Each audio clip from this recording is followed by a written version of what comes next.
meditate on your morality. This meaning, all of us live a very moral life. We are not gods, we are not above anybody else. To meditate on that is to come down to earth and be honest with yourself. We're all gonna die someday. We can all be hurt, we can all bleed, we all feel all of these terrible but also amazing emotions. So why waste any second, any minute of your life feeling sad or getting angry over certain topics, or letting something trivial take over and destroy your whole entire life, your whole entire framework, and just allow it to creep into your life like a parasite and take control of it for you. You don't want to live a life that is not in your own control. You don't want to live a life where your emotions get the best of you, where other people's actions dictate your responses. We all have to get into the mindset of we are responsible for how we react, therefore we have to take responsibility for all of it. Marcus Aurelius is very famous within what people call Stoic philosophy.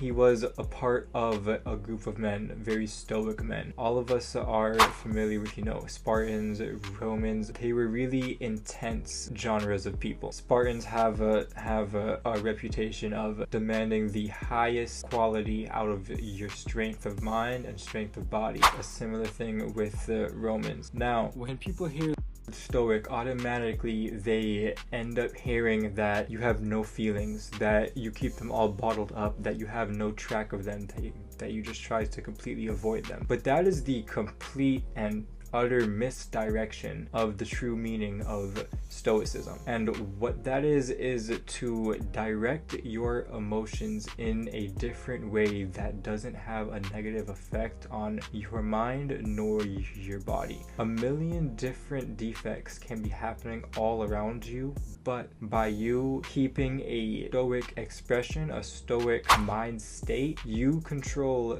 the narrative within how you let those things affect you. In my opinion, Stoicism is essentially just controlling your own reactions to different situations. You could have gotten robbed, you could have gotten cheated on, you could have gotten beat the fuck up, you could have gone bankrupt, you could have lost a lot of different people. But the basis of it being, no matter how intense to how small the situation may be, how we react to those things is fully within our own power and fully within our own control. So you can choose to allow anything to fully control your day, to fully control your mindset, to fully control your reactions, your actions. You can let it throw you off of your game, or you can just accept that in life things happen. You will lose people, there are evil people, there are good people. You cannot control everybody else's responses, everybody else's reactions, everybody else's past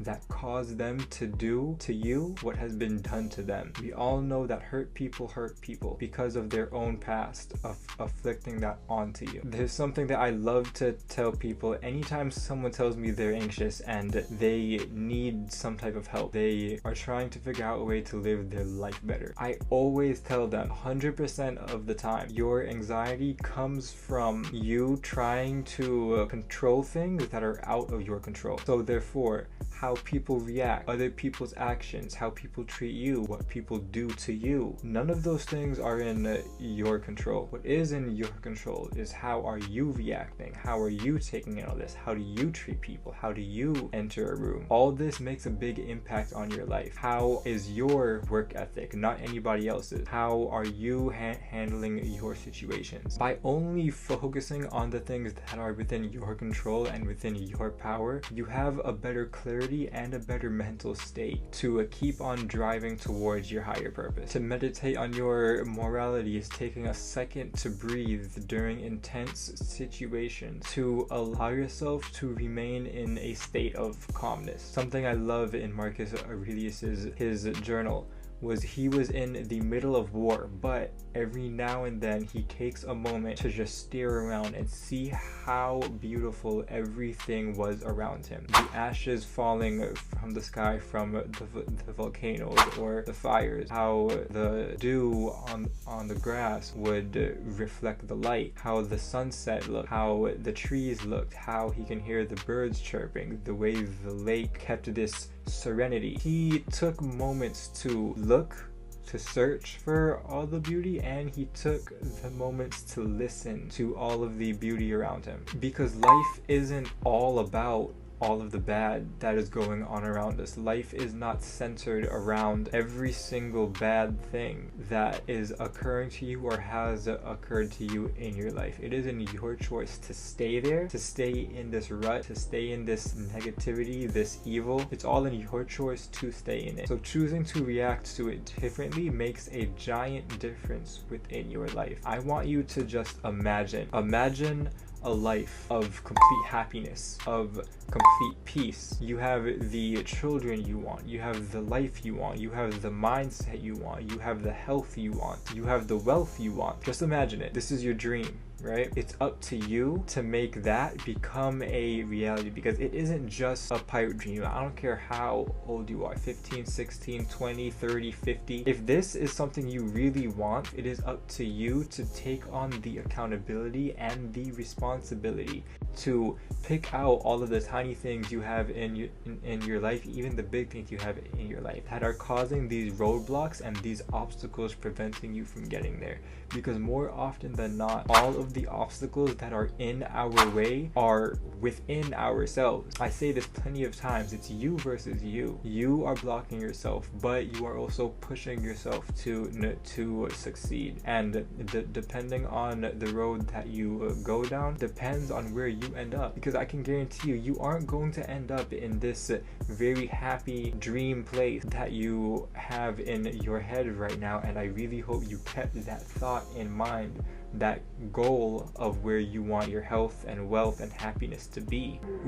Write it down, journal it down every single day. At the end of your day before you go to bed, take a look at that piece of paper with all of those things you have written down and ask yourself, did I take the correct steps to reach towards this person that I have written down here? If your answer is no, you need to come up with a plan. Don't feel bad, don't beat yourself up because the day has already gone by. There is no sense in getting upset about something your past self didn't do. Instead, I want you to write next to those things or under those things in bullet points or dashes. Put whatever it was that had deterred you from this person, jot it down right there. I reacted to so-and-so's words when they had told me this statement. Now, you know that the next time you end up in any type of similar situation, you now know this isn't something that is going to help me get to this person that I have written down here. And if it isn't, don't go for it. I mentioned this in my last video. If something you are doing in the present moment isn't benefiting your future self and is only giving you the satisfaction of your present self, you need to reflect on that in the moment and realize that anytime you're in some situations, ask yourself, is what I am doing, is how I am reacting, is how I am carrying myself in this situation helping me to get towards the person that this paper is telling me that I want to be? A long-term practice of mine was just simply being a gentleman. I think every tiny thing, even something as small as, because nowadays people see it as small, being a gentleman is a big thing. A lot of people don't realize that tiny actions, one single tiny action doesn't make anything, but hundreds of different tiny actions ends up building a person. Just a 30-minute workout isn't going to do much, but a 30-minute workout plus reading plus meditating plus focus time, that builds a person. And over time, they end up getting all of the traits from all of these tiny habits that they are doing, and that builds character, that builds who you are. By reading, you gain the insight of being capable of focusing on different aspects, different subjects for a longer amount of time. It enhances your comprehension, and an enhanced comprehension / vocabulary is something people look down on nowadays. People don't see the importance in reading and writing, but the way you talk, especially who you're talking to, the way you talk to a certain group of people can bring you up but also send you down through hell. Because I'm not going to talk to any type of business partners the same way I am going to talk to my childhood friend. Those are two different type of tones. I'm not going to talk the same way I would in a Zoom call, the same way I would when I'm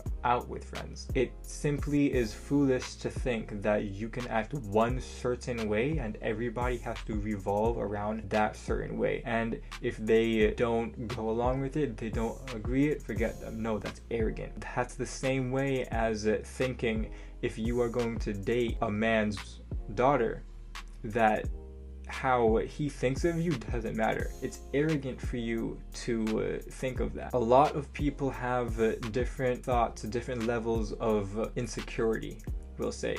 Some people get insecure quicker and therefore get defensive. Other people have a higher confidence, therefore you can be a bit more bold with them, especially if these people are above you, like the woman you are dating, her father. Now, a Christian man can see past all of the anything that is being said about you. A Christian man can see past the anger or the hurtful intent behind that and see the wisdom in it. So if anybody's saying anything negative about you, what I've been practicing a lot as of late is I don't get hurt by it, I don't get offended by it, I don't argue back by it. I simply listen. I sit there and listen, and if I can find a bit of wisdom within the insults or the smart comments that they are saying, that is beneficial to me.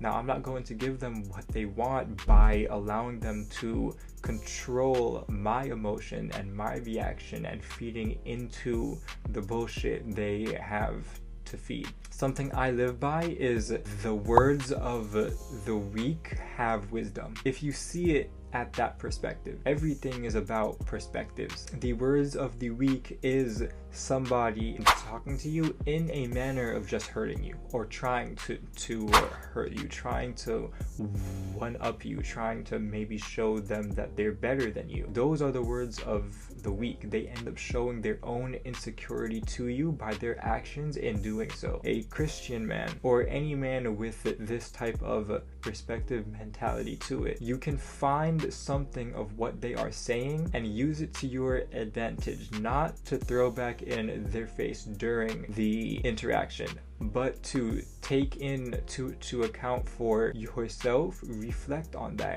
and if you genuinely think this is something that can be beneficial to you, that is perfect. You have just now turned what was a moment or a movement of anger or ill intent into a beneficial factor within your own lifestyle. And I say all this because this all wraps into controlling the narrative of your own life. You can't control people. You can't control what they say.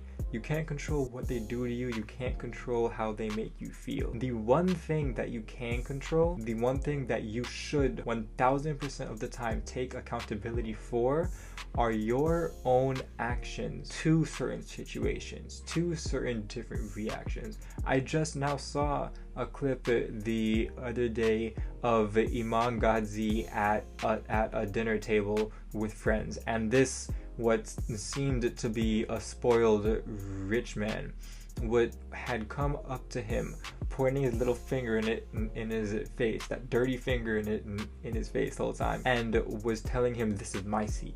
I had reserved this seat. You need to finish eating and leave. Oh, you guys aren't even eating. You're just chatting." Most people, and I'm sure you as a viewer right now, would say something such as, "My anger issues could never."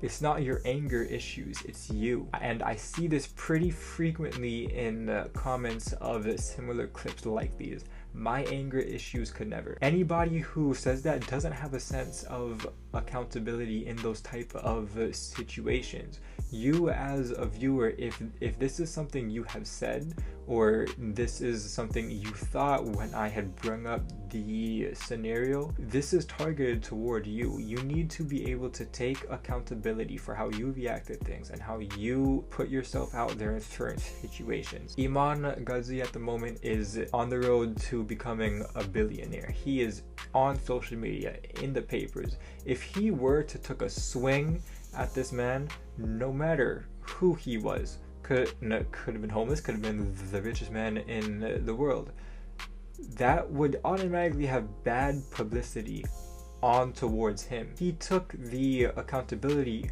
the responsibility on himself to keep himself controlled in that situation. He laughed about it and made that clip that I'm sure made him a couple thousand by that clip alone. Accountability is something that has been lost within this whole entire generation and the past generations before us.